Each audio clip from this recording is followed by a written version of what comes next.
ज्या कारखान्यानं खरं तर चर्चेसाठी दरवाजेच बंद केले, त्या हा. 20 शुगर कारखान्याबद्दल तुम्ही बोलतायत. तुम्हाला तिथं एक अनुभव असा आला, म्हणजे चर्चा सुद्धा माध्यमांमध्ये काही प्रमाणात झाली. अर्थात तुमचं जे काही आंदोलन होतं, त्याच्याबद्दल सातत्याने एक आक्षेप घेतला जात होता किसान सभेचे नेते डॉक्टर अजित नवले यांच्याकडून, की माध्यमांमधून फारसं काही त्याला कव्हरेज मिळत नाहीये. पण एक गोष्ट अशी झालेली होती, की या सगळ्या आंदोलकांवरती तुम्हीही तिथं हजर होतात. तुमच्यावरती बाउन्सर सोडले होते कारखानदारांनी. काय प्रकरण होतं? काय घडलं होतं? काय सर, एकूण मी थोडस आपल्याकडून वेळ घेतो. Yes, yes, yes. बाउन्सर सोडले होते याच्याबद्दल तर जगजाहीर सगळ्यांनी बघितलेलं आहे. परंतु या बाउन्सरच्या मागची जी संकल्पना आहे ही मात्र आम्हाला फार उद्विग्न करणारी होती. याचं कारण असं आहे की साखर कारखाने आणि इतर कारखान्यामधला मूलभूत फरक असा आहे की ही कारखाने पूर्णतः शेतीवर आणि शेतकऱ्यावरती अवलंबून आहेत. शेतकरी आणि कारखानदार यांच्या समन्वयाशिवाय साखर उद्योग चालू शकत नाही. केवळ शेतकरीच नाही तर साखर कामगार हे, ऊस वाहतूकदार आहे, ऊस तोडणी मजूर आहे, या सगळ्या घटकांवरती हा उद्योग अवलंबून आहे.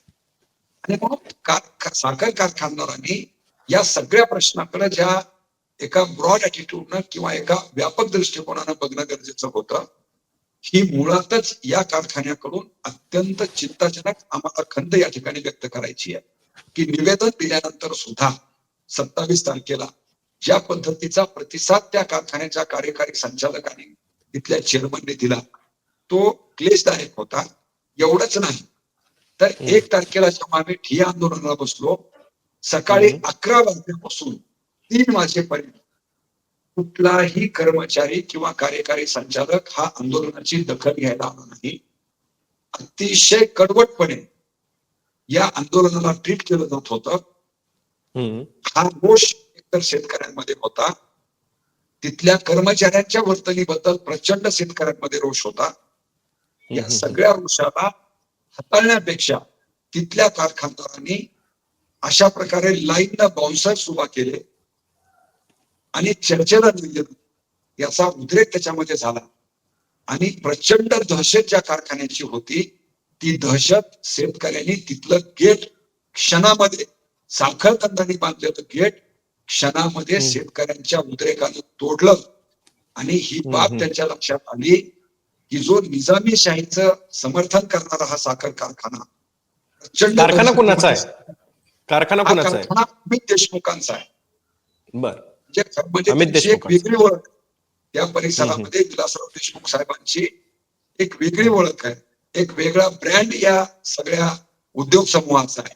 परंतु त्याला प्रचंडपणे त्यांनी काळीमा फासण्याचं काम तिथल्या असणाऱ्या कार्यकारी संचालकांनी किंवा तिथल्या असणाऱ्या संचालक मंडळाने किंवा चेअरमनने केलेलं आहे. आणि ही बाब खरंच शेतकऱ्यांच्या तरुण पोरांना एक चीड निर्माण करणारी होती.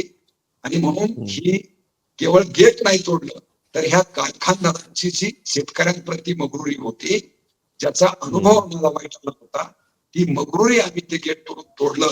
अशा प्रकारचा एक आत्मविश्वासाची आणि आत्मसन्मानाची लढाई जिंकण्याचा एक भाव हा शेतकऱ्यांवरती त्यामध्ये होता, दिसून येत होता. आणि म्हणून बाउन्सर तर हा भाग आहेच.